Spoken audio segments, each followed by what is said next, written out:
ఆ రాత్రి శివన్న సమయం.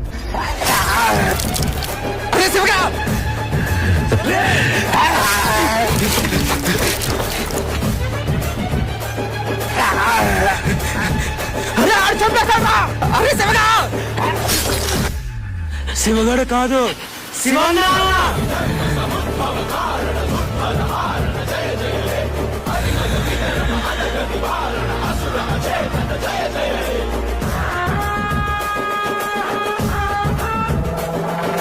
అంతమంది ఉన్నా భయపడకుండా ఆ ఒక్కనే చంపేశాడా? చెప్పాను కదా ముండినా కొడుకని. ఆ ఒక్కని చంపినందుకు శివన్నకి ఇంతమంది భయపడుతున్నారా? నీకు చెప్పింది ఒకటే కదరా, అలాంటి కథలు శివన్న వయసు సంఖ్య కన్నా మించే ఉన్నాయి. అలాంటి శివన్నని చంపేశారంటే నేను నమ్మలేకపోతున్నా. ప్రతి కథకి ఒక ముగింపు ఉంటది. శివన్న కథకి ముగింపు తన చావు.